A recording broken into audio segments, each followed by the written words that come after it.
Hi, it's Brendan here. Before we get into this week's episode of The Brendan O'Neill Show, I have some exciting news to share with you. This year, Spiked is celebrating its 25th birthday. 25 years ago, Spiked was a pioneer of online political journalism, and now we are bigger than ever.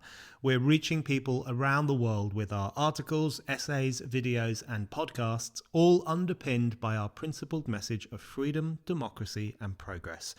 This would never have happened without you, our listeners, readers, and supporters. Your donations fund our work, and your enthusiasm spreads the word about it. So as we mark Spike's 25th birthday, we want to say a heartfelt thank you. And we're asking those who can afford it to donate to our anniversary appeal in order to keep Spiked going and growing into the future.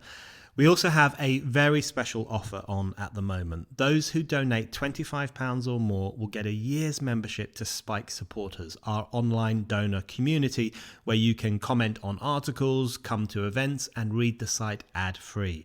This is half of what you'd normally pay for a year's membership. And if you're already a Spike supporter, you can benefit from this offer too. Just make a donation of £25 or more and we'll extend your membership by 12 months.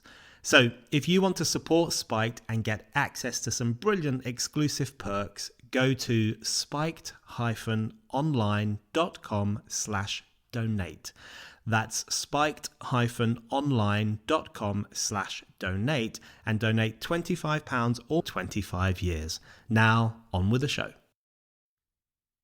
Hello, welcome back to the Brendan O'Neill Show with me, Brendan O'Neill, and my special guest this week, Yasmine Mohammed. Yasmine, welcome to the show. Thank you so much, Brendan. Thank you so much for having me.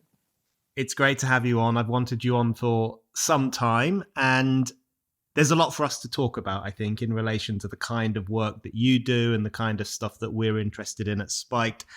And I guess I want to kick off by asking you about the Quran burnings, because there does seem to have been a spate of them recently. There's been some in Sweden, and one of the Quran burners there has been killed. There have been a couple recently in the UK, one in Manchester and one outside the Turkish embassy in London.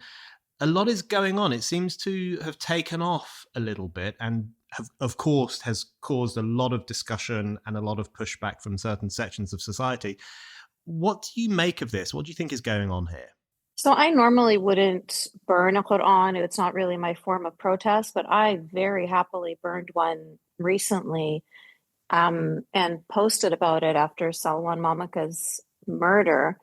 And I'm grateful to see that so many brave people have done the same thing. And I think the best way to push back against these murderers, these terrorists, these bullies, is to do exactly the thing that causes them to have their tantrums. You know, when we capitulate to them and when we pander to them and when we do things like what they did in Denmark, which is they criminalized burning the Quran. When we do things like that, we are just empowering them and encouraging them to continue with their bullying because they're seeing like, oh, look how the Western world panders to us. And so it encourages them to continue, it empowers them. And so that's why I love the fact that people have been burning Qur'ans in response to them murdering Salwan Momika. And, you know, we saw similar things after Samuel Paty was killed in France. You know, we saw that there were people in France that were taking those images from Charlie Hebdo, the images that were so offensive to the people that murdered him. And they were putting those images all over buildings, all over France. And, you know, that's what we need to be doing. That's exactly it. So you fight back against their violence and their dominating, aggressive terrorist activities with free expression, with free speech, with showing them that we are not going to bow down to them and we are not going to lose our values in order to appease them. Yeah, that's a really good way to kick the discussion off. And I'm like you. I'm not a fan of burning books. I don't like to see a book on fire. I think books should be read, and once you finish reading them, you should give them away or put them on a shelf or whatever. So book burning is not my style, but I think you're right. The more that the more that society has this meltdown, Western society has this meltdown about anyone who disrespects the Quran or sets fire to the Quran, the more that does take on a sense of doing it takes on a sense of momentum, something that it's important, I think, to at least support people's right to do. And one of the pushbacks we see, not only from Islamist groups and self-styled Muslim spokespeople, but also from mainstream society, from the so-called liberal press and from government officials as well across Europe. One of the points they make is that this is hurtful, it's disrespectful, you're going to wound people's feelings, and they even say it's punching down. What do you make of those kinds of arguments against disrespecting the Quran? It's so infantilizing. It's literally the bigotry of low expectations, because they would not have these reactions when people say whatever they want to say about Jehovah's Witness, people say whatever they want to say about Mormons. People can, you can criticize what we've got, like Life of Brian, like these are making fun of religion, and it's just a part of Western civilization. It's a part of being enlightened. You know what I mean? It's a part of free expression. It's so much the fabric of European society. And so for them to come now at this point and say, oh, you're going to offend the feelings of the people who want you to be murdered, it's just, it boggles the mind, like we've fought so hard to get to this point in history, and they're so comfortable with allowing themselves to be clawed back 1400 years and to capitulate to theocratic rules that demand that they do not criticize that their religion, and they do not speak up against their religion because it could offend them. So be offended. You need to be offended. These parts of your religion are killing people. These parts of your religion are encouraging child marriage and child rape and female genital mutilation and the murdering of gay people. So yeah, let's criticize it. That's okay. If you get offended over the fact that people are upset that you are causing death and destruction across the world, well, the problem is not with the people who are speaking up. The problem is with these actions. And, if they were decent human beings, they would be speaking up against these actions just as loudly. It does often feel like there's a kind of neo-blasphemy law creeping in Western society. And the two recent incidents we've had of Quran burning here in the UK, a guy burned a Quran in Manchester, and another man burned one out, a Kurdish man burned one outside the Turkish consulate in London. Both of those men were arrested. They're going to be charged. The accusation made against them is that they are guilty of religiously or racially aggravated offense, or a racially aggravated public order offense. That's how it's described. But to most of us, or to many of us anyway, it just looks like they're really being charged with blasphemy. They're being accused essentially of behaving in a blasphemous fashion to a supposedly holy book. Do you worry that under the cover of all this kind of euphemistic language and often quite politically correct language, we are seeing the rehabilitation of the idea of blasphemy in a supposedly free West? We have been seeing that for a very long time, unfortunately, Brendan. That is the situation right now. When the Islamists came up with this term, Islamophobia, that is exactly what they had in mind. So for years, the OIC, the Organization of Islamic Cooperative at the UN, so they're the largest non-governmental body other than the UN. There are 57 Muslim majority countries. They have tried for the longest time to pass blasphemy laws, to make it illegal to criminalize criticizing Islam. And that has not been successful. So what they did instead was they created this term Islamophobia, and they very stealthily created it so that it would sound like things like xenophobia, homophobia, right? Make it sound like a progressive word so that good people, quote unquote, because, the road to hell is paved with good intentions, right? A lot of these people think that they're being good. Oh, we're going to protect and defend, these Muslims, but you're not. You're protecting and you're defending the ideology of Islam. And once they came up with that term, that is essentially what it was, is it was bottom up blasphemy laws. They couldn't do top down like they do in Iran and Saudi Arabia and Pakistan and Afghanistan and everywhere else. They can't arrest people. They can't lash them in the streets. They can't behead them. They can't, imprison them and kill them. So they said, you know what we'll do? We'll make this term, we'll pass it on, propagate it amongst the useful idiots, and they will use the term for us, and they will police people for us. And it has worked like a charm, unfortunately. It really has. And, if you read some of the documents that the Iranian officials write, for example, which they submit to the United Nations or some other global body, they will openly say, the West needs to be harder on Islamophobia. The West needs to take more responsibility for tackling this so-called bigotry.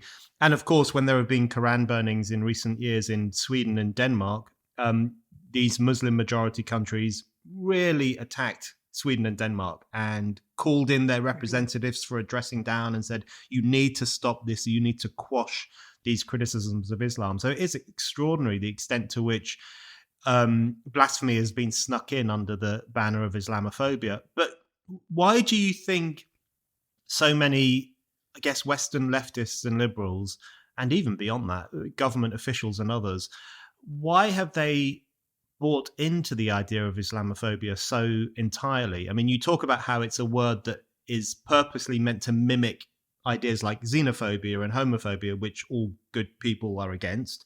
That's part of it. But what is it, do you think, that makes them not only accept the idea of Islamophobia, but to turn themselves into warriors against Islamophobia? Why do you think they're willing to do that? I mean, that's really the $1,000,000 question that I ask myself all the time. Why are they so eager to commit social suicide? We read Douglas Murray's book, The Strange Death of Europe. He wrote that in, 2016. And it has all come to fruition. It was like a prophecy, we all saw this coming. Brendan, you've been talking and writing about this for so long. You were one of the voices that were, when nobody was talking about these things, right? You were one of the few voices that were out there where I was like, a sane human being who sees what's going on. It makes you feel like you've just, you can breathe oxygen again.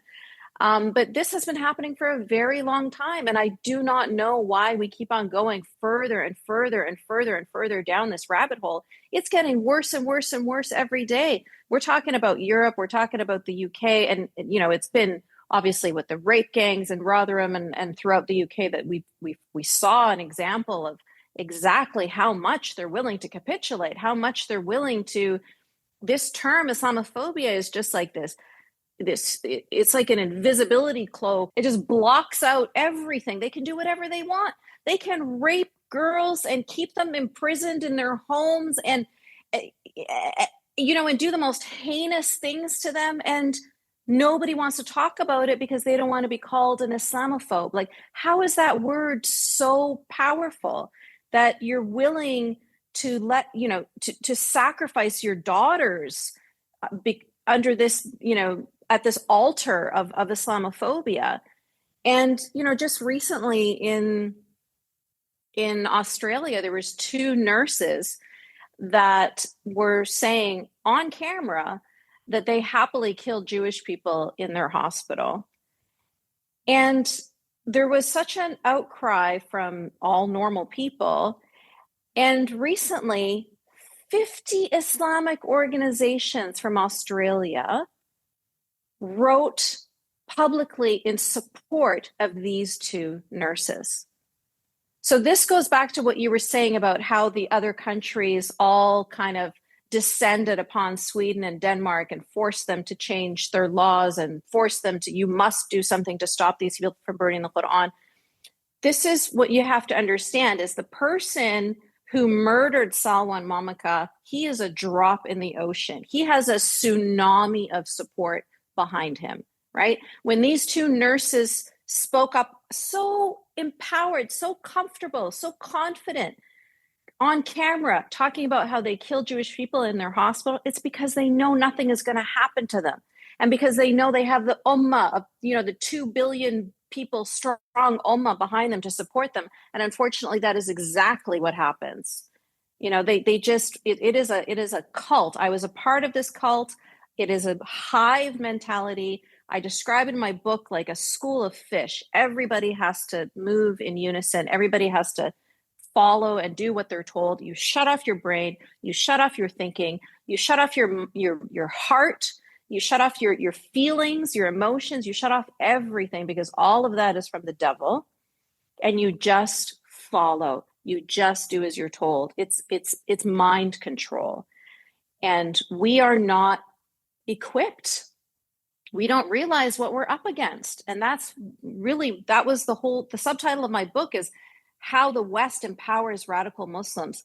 We don't know what we are up against. And it's so much so that we are facilitating and empowering them under the guise of diversity and inclusion and multiculturalism. And we don't even know what we're doing. We don't even realize how badly we are leading ourselves to our destruction.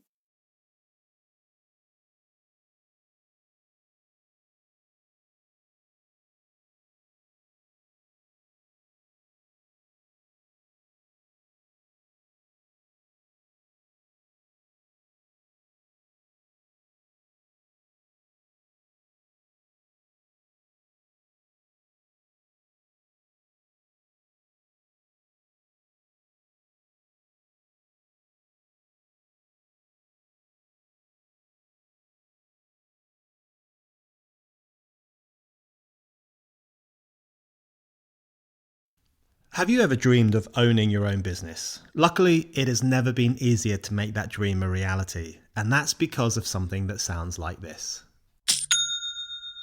That's the sound of a new sale on Shopify, the all-in-one e-commerce platform launching millions of new businesses around the world. Whether you're selling football shirts or vintage skirts, Shopify is the perfect tool for starting and growing your business in the digital age. Shopify really is the ideal platform for you to take the first step in your business journey. It takes care of all the fundamentals, like selling across social media platforms, while making sure you stay in total control of your business. More than anything, Shopify understands the importance of simplicity for business owners.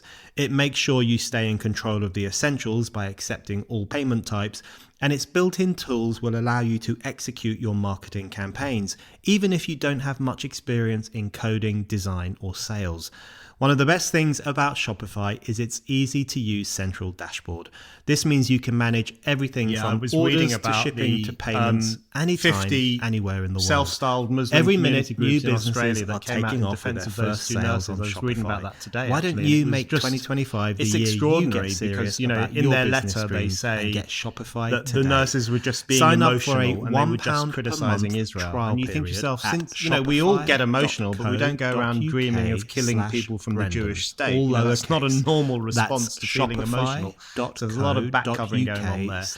Brendan, You talk to take about, your and business you've to written the about next this in your level book today. and elsewhere Shopify.co.uk for a long time now. I've been following your work closely, Brendan. and you talk about how the West emboldens radical Islamists and Islamism more broadly, and I think that's a really interesting point and worth kind of thinking about. So you've mentioned Salwan Momika in Sweden, he was the guy who was originally from Iraq. He's from a Christian background. He was a critic of Islam, and he was used to burn the Quran in Sweden, in Stockholm, and he was killed. When that happened, I was so horrified, as were lots of decent people. And it just made me think that actually execution for blasphemy has kind of come back to Europe. You know, we had his case in Sweden. We had the beheading of Samuel Paty in France a few years ago. Of course, the Charlie Hebdo massacre. We've just had the 10th anniversary of that, where people were slaughtered for the crime of making fun of Muhammad. People are literally, in the 21st century, people in Europe are being executed, summarily executed for criticizing Islam. And I guess the question is, what are the consequences if society doesn't clearly push back against that? I know society pays lip service to the idea that it's a bad thing to kill people, but it doesn't firmly, morally push back against behavior like that. And that's quite dangerous, isn't it? Oh my God, it's terrifying. It's absolutely terrifying. So these are, we're inviting people into our homes that have ideologies and have beliefs and have value systems that are the antithesis of ours here in the West. And then when they act upon the values and the beliefs that they hold so deeply, we get surprised and we say, hey, you're not supposed to do that here. It's like, what did you think was going to happen? If you move to Cuba, you're not suddenly going to embrace communism, right? You're still going to be who you are. And so we can't expect people to just, as soon as they enter the shores here, as soon as they get onto, into the UK, that suddenly they're going to believe in democracy and freedom and liberty and, free expression. And no. They're going to, these ideas don't have borders. They cross with the people in their minds, right? And if we do not, and we already do not, I'm not even speaking I feel like we are so past this point of what I'm saying right now. But if we do not stand firm and push back against them trying to uphold their values in Western societies, then we will lose. We will lose to them, right? We will, because liberalism is wonderful, right? Live and let live. But if you are up against a group who vehemently believe that they're the opposite of live and let live. They believe that if you do not agree with what they are saying, if you do not convert, if you are not in line, then you must be killed. So they don't want you to live and let live. They want to live and you die if you're not going to live along with them. So we're up, we were at a stalemate here. We're at a position where we can't, unless we completely change our value system and we start to become, totalitarian and theocratic and all of these horrible things, unless we start to become more like them, you're not going to be able to fight fire with fire. And we are really, really, really dangerously, very far, far, far down the road of a point of no return. A long, long time ago, we saw this coming, and a long, long time ago, there should have been reactions. From the minute the Charlie Hebdo massacre happened, we should have printed those cartoons on every flat surface in every Western nation, but we didn't. Even on the news, when they were talking about it, they would blur out the magazine. They would blur out the cartoons. We did the exact wrong thing over and over and over and over again. And that's how they continue to get empowered. And, I just feel I'm so disheartened, terrified, sad, angry at the state that we're in right now. And I just know that the only way for us to pull back from this, unfortunately, is going to be ugly. It's going to be ugly because we've gone too far down the road where this is not going to be. This cannot end in a peaceful manner anymore. We've gone too far down the road. I mean, do you remember the flags? Do you remember when they were walking around in the streets in their quote unquote pro-Palestine rallies, and they had those ISIS flags, and the Met Police were like, "Those aren't ISIS flags. That's just the Shahada," which is like, are you a moron? Like, they are morons. They're like, no. We asked our Muslim police officers. Oh, you did you? You asked the Fox, right? About how the hen house is protected. Is that what you did? It's literally as if they had said, "Oh, no, that's not a Nazi flag.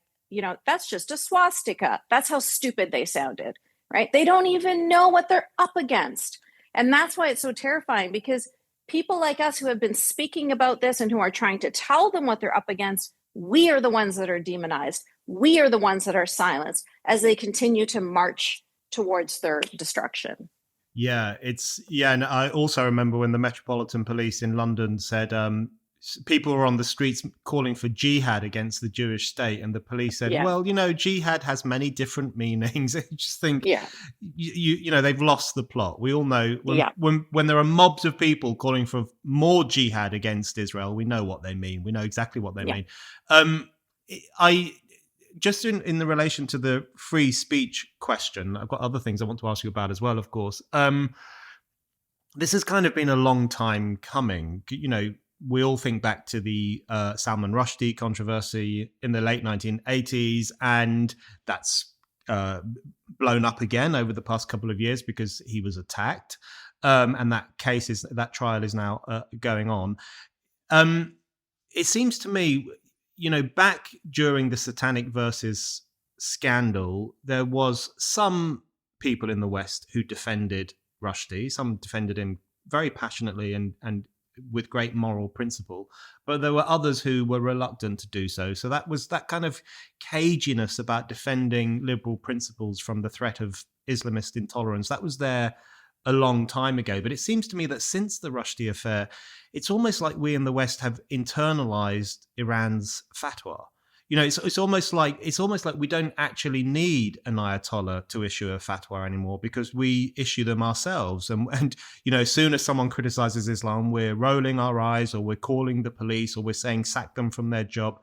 It's like we're doing the Ayatollah's dirty work for him. And how do you explain that kind of internalization of the code against blasphemy that seems to have taken place in the West in recent years? Yeah, 100%. I agree with your depressing assessment completely. Like, at least back in Salman Rushdie, the first time he was attacked, it was, there was still a public discussion about it, whereas now it's like there's no discussion. If you try to open your mouth, you're the bad guy. So what we have been doing for the past couple decades is we have been slowly eroding our own self-worth. We're telling people about how the West is bad and all these other cultures are glorious and noble. We're talking about how white people are bad and every other color of the rainbow is good and moral. And we are, when you start to break down people's self-worth to that extent, it's so easy after that to dominate them and to you don't even have to encourage them or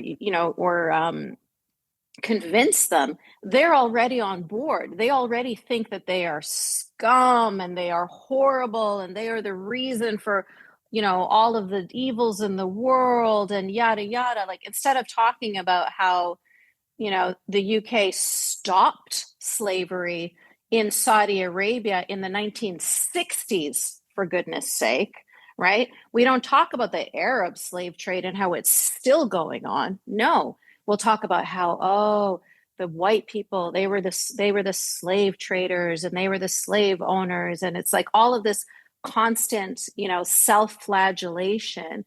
And so because we've demeaned ourselves so much, we've diminished ourselves so much, we've focused on all of the negative things, ignored all of the positive things, in fact, inflated all of the negative things while completely ignoring all of the positive things. We now have a society of people who are just full of self-hate. And so it's so easy at that point, when October 7th happened, you had this really ridiculous response of people finding the letter that Osama bin Laden had written after 9/11, how he was talking about how, the West was, so debaucherous and horrible and full of heathens and needs to go. And they're agreeing with it. They're agreeing with Osama bin Laden because that is where we are now. That's what's happened. We slowly led them to this conclusion, which is that Western civilization is a failed experiment. And look at these wonderful Eastern religions and how noble they are and how wonderful they are. And they talk about Hamas being socialists and, queers for Gaza and whatever. Like, they're so confused. And they've just been duped They've been duped into hating themselves and looking beyond and thinking that, we cannot criticize any other civilizations except for Western civilization. So therefore, they never see any faults in any other civilizations except for their own. Such an important point. And it strikes me that there's a kind of racism to this. 100%. These people, they pose as implacably anti-racist and, they are anti-fascist in their own words, etc. And yet I've often thought that their reluctance to criticize what they would see as a non-white nation, especially any part of the Muslim world, because that would be judgmental and Islamophobic and problematic. There's a kind of racial paternalism there. And, you can see that really in the discussion over Israel-Hamas that has been taking place in the West over the past 16, 17 months. There is a real palpable reluctance to ever criticize Hamas or to ever criticize Palestinians and what they have done, or certainly what they did on the 7th of October. And it seems to me there's this kind of patrician approach to Arabs and Muslims. Yeah. And so they say that tackling Islamophobia is a means of tackling racism, but actually there's a racial component to it, isn't there? 100% agree with you. It is the bigotry of low expectations. They do absolutely 100% everything that you just described there does happen. And it is so infuriating because as somebody who lived in the Arab world, as somebody who has lived under Islamic theocracies, these are people that pretend to care about topics like they pretend to care about feminism, for example. They pretend to care about women. They pretend to care about gay people.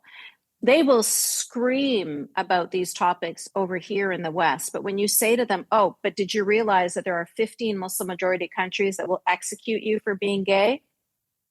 Not a word. Complete silence. They won't speak up against that. So you only care about gay people when they're living in the West. You don't care about gay people when they're living, throughout the rest of the world. That they don't matter as much to you, right? Women, right? All of these feminist child marriage. Iraq, just the age of marriage in Iraq used to be 18, and they clawed it back down to 9 years old. They're basically they've legalized pedophilia in their country.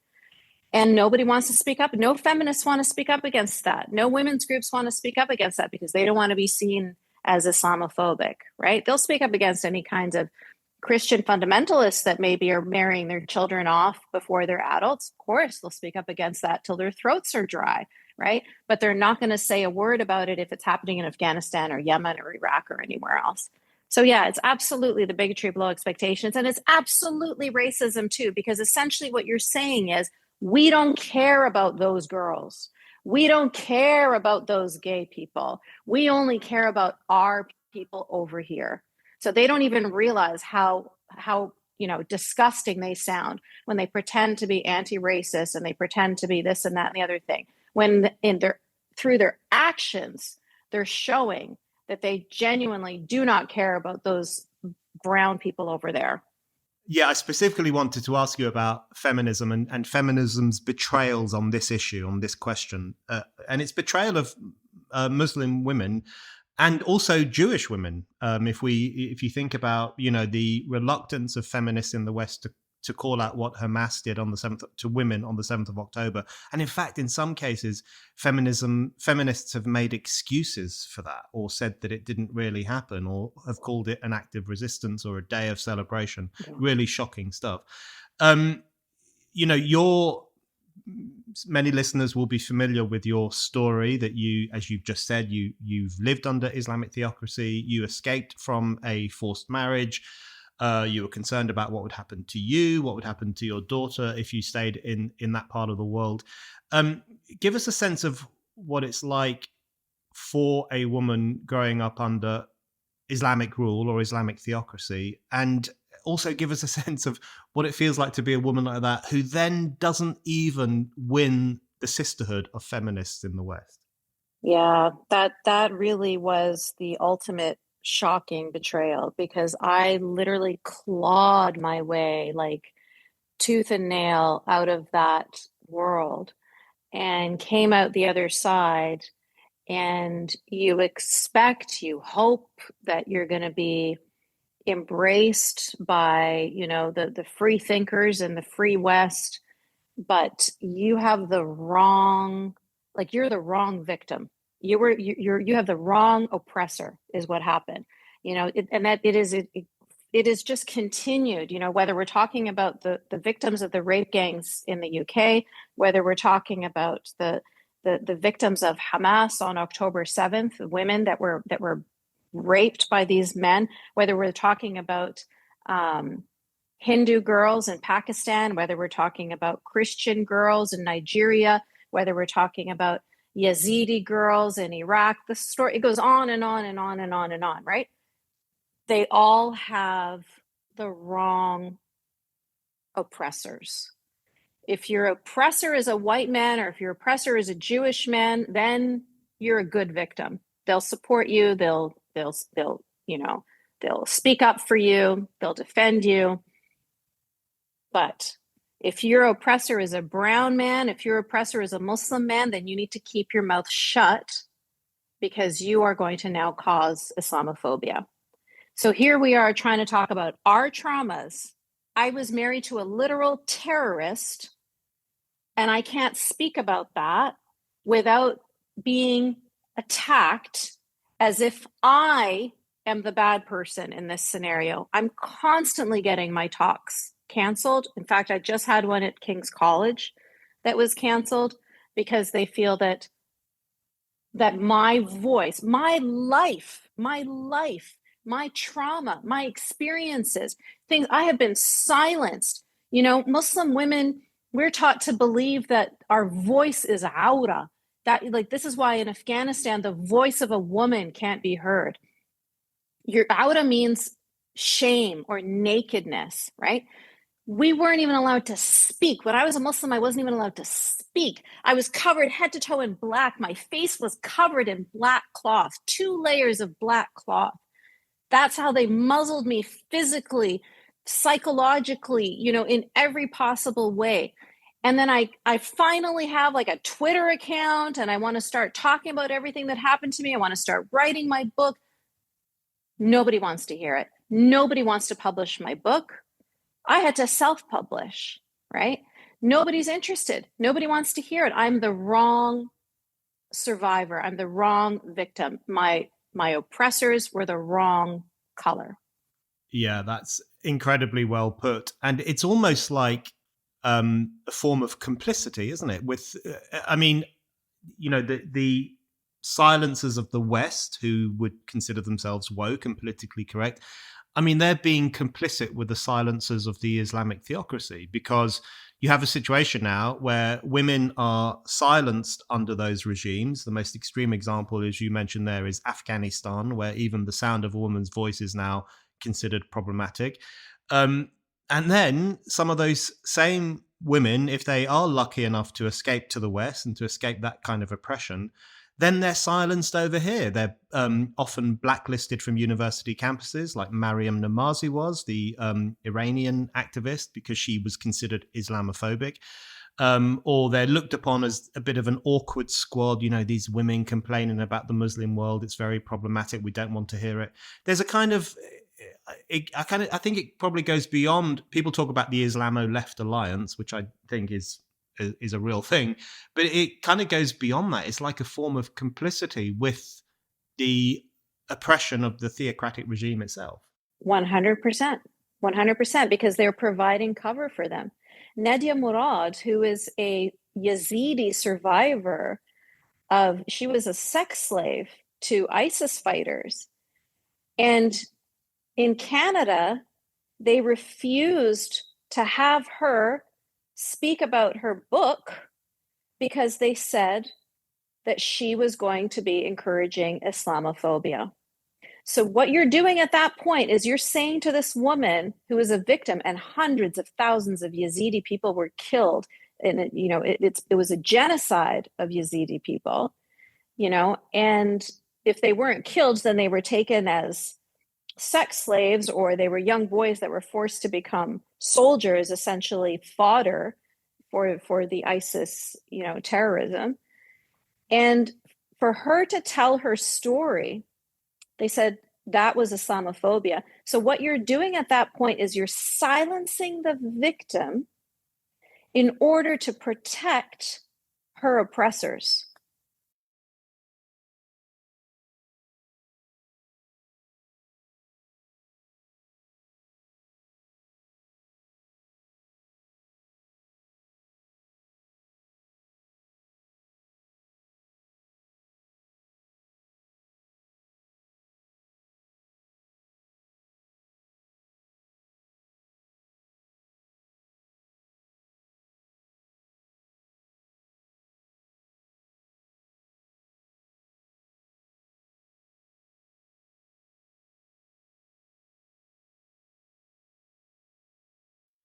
This episode of The Brendan O'Neill Show is sponsored by Incogni.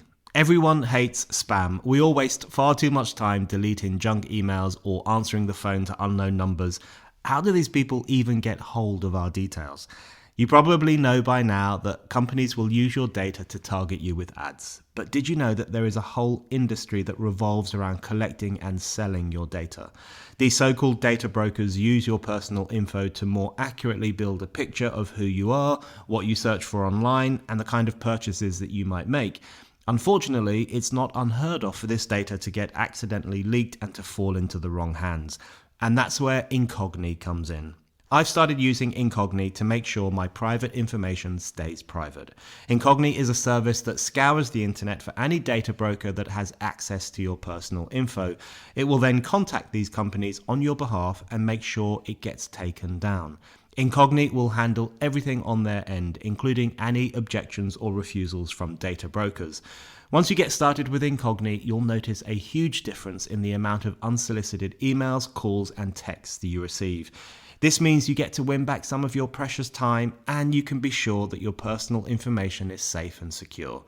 Scrubbing your data from the web would take you hundreds of hours if you were to do it manually, but with Incogni, the process is easy. All you have to do is create an account, fill in your details, and let Incogni deal with the rest. You'll get regular updates on how your removal requests are going, and Incogni will keep repeating this process automatically, so even if new data brokers get hold of your info, Incogni will be able to take care of it.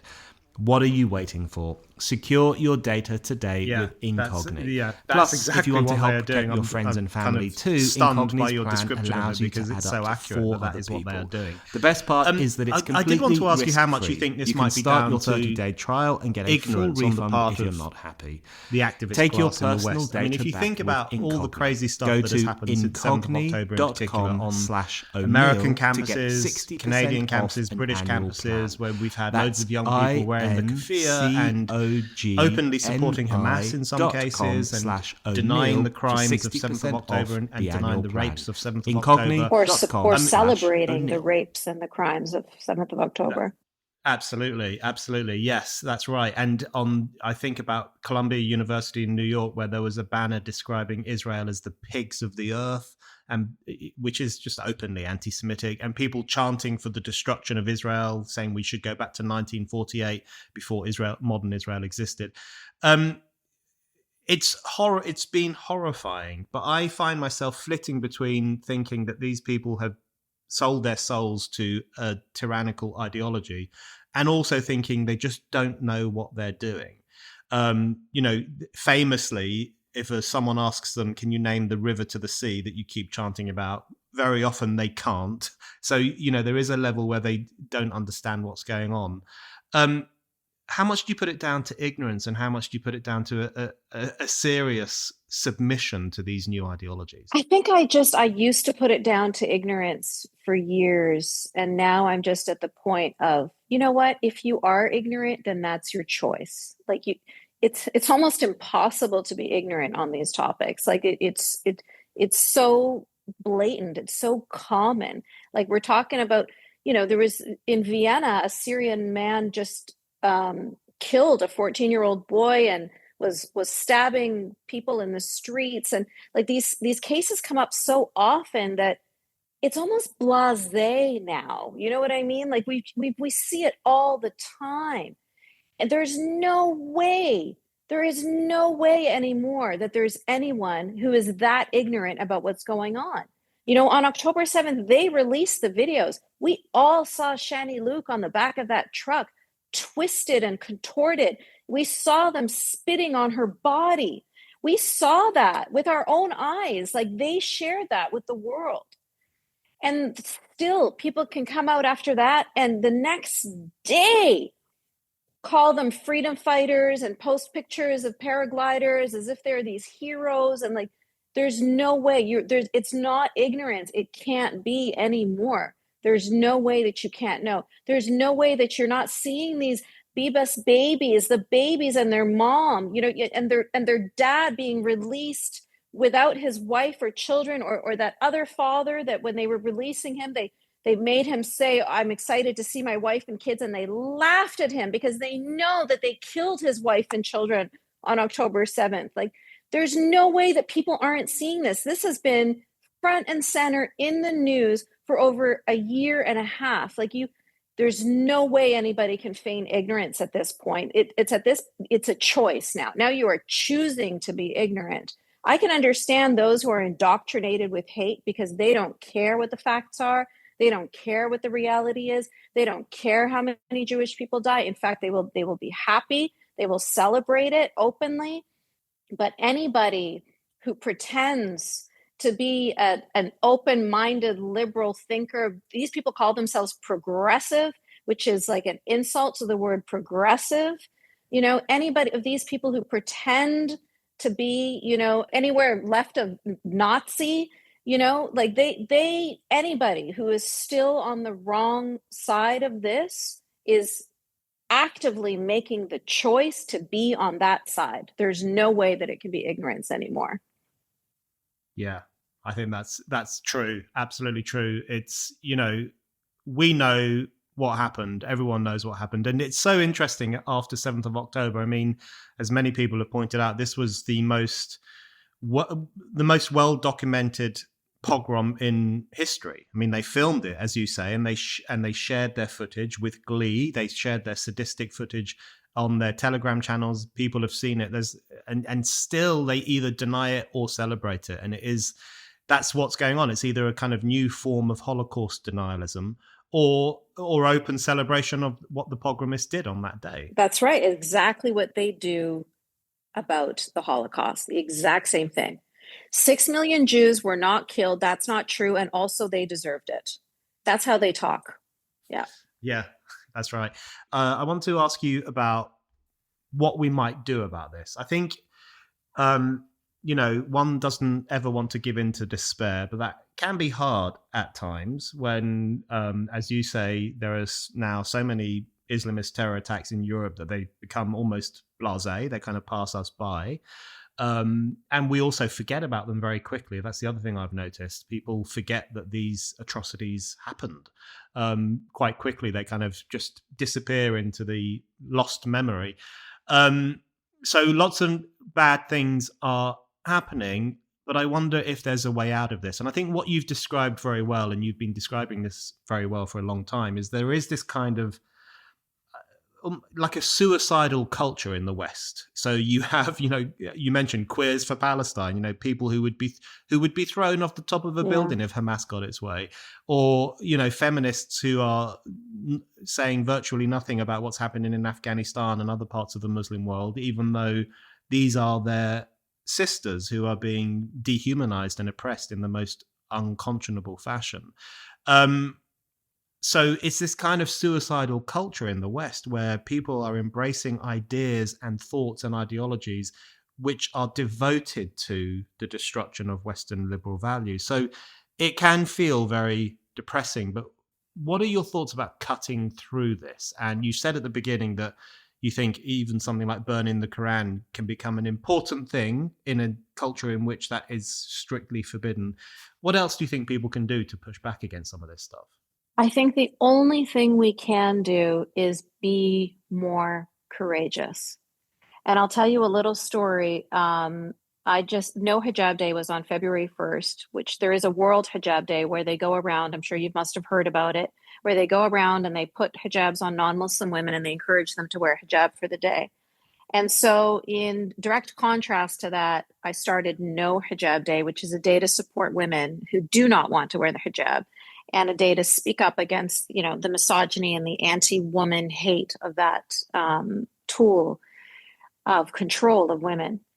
And a woman wrote to me. She's from London, and she works for a small organization. It's got less than 150 people there, and they announced that they were going to be that for the months of February and March, they were going to be celebrating these 4 different events. 4 different events. 3 out of 4 of those events were Muslim related. One of them was World Hijab Day. One of them was Ramadan. Another was Eid. And the 4th one was International Women's Day. And so because she'd been seeing all my posts about No Hijab Day, No Hijab Day, No Hijab Day, she started to feel empowered, confident, ready to write a letter to HR and explain to them why celebrating World Hijab Day was such a toxic anti-woman thing to do. And she respectfully wrote out a letter, cited all of her sources, was very careful with her language. And then she sent the letter off to HR, and then she wrote a letter to me, and she said, "You inspired me to do this, but I'm terrified. I don't know what's going to happen." A couple days later, she writes to me and she says, "You're never going to believe this." HR wrote back to me. They said, "We completely hear you. We completely support you. In fact, we want you to do a presentation company-wide on International Women's Day to talk to us about the hijab and why it's toxic. Talk to us about the women in Iran. Talk to us about the women in Afghanistan. Talk to us about the women in the UK have been killed. Tell us all of these stories that you put for us in this email. I want you to present this to the entire organization." So that is the power of being courageous. Once you speak up, you have no idea how many people behind you are thinking and feeling the exact same thing, but they just are not as courageous as you, and they just weren't able to speak up. But as soon as you open your mouth and you start speaking, they will all join in with you. You just have to be courageous. And I implore you, your life depends on it. You are not in Iran. There's no IRGC that's going to take you, shove you in a van, and throw you in prison, right? There's no morality police here. Your fears that the way they control you with these fears against, the word Islamophobia or the word bigotry or the word this or the word that, you have to remember that as you were controlled by these words, atrocities are being allowed to happen because of your inability, because of your inactivity, right? If we're specifically talking about the UK, think of all of these girls who were victims in all of these rape gangs. If people were able to speak up against it, journalists were losing their jobs, politicians were losing their jobs, people working in nonprofits were being disgraced and losing their funding. This is what was happening when they were speaking up, right? And so that's why it was allowed to continue throughout the country, and thousands of girls. That's why it happened. But if there were more people speaking up, they're not going to disgrace you all. They're not going to, you're not all going to lose your jobs. Like you have to believe in your power as the rational majority, because you're still the majority, soon that may not be the case, but right now you're still the majority. So you have to speak up in defense of your values. You're the United Kingdom, for goodness sake. The whole world looks up to you. I don't think you get that. I don't think you understand how devastating it is for the rest of the world to see what you're doing, to see how you are crumbling. Like you're like, this is Great Britain. Like, how dare you? Like you're making us all, you're scaring us. You're petrifying us all. We all look up to you. And, we really, really, really, really, really do not want to see this, go pear-shaped. And we 100% support you all around the world. But we just, even if it means, if you speak up, they're going to call you this and call you that. Let them call you whatever they want to call you.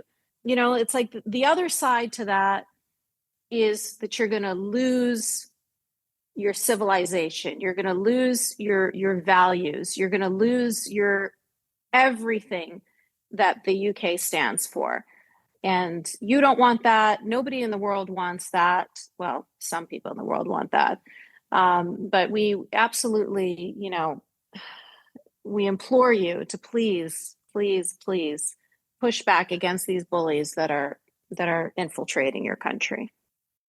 Yeah, that's a great rallying cry for courage, which I think is the most undervalued virtue of our time. And it really can't be overstated how infectious courage can be when people stand up and speak out, as you have done, as you've been doing for many, many years. Okay, and the last point, I guess, which relates to exactly what you've just been saying, is about the importance of freedom of speech in relation to all of this. So we started off talking about the Quran burnings. In my view, destroying a book is an act of free expression, and it should not be criminalized. But freedom of speech really is essential to all of this, isn't it? In terms of what you've just described, speaking up and saying what you believe, but also the right of people to criticize any aspect of Islam that they want to criticize, and the right of people to speak out about something like Britain's rape gangs without being silenced or branded Islamophobic or whatever else it might be.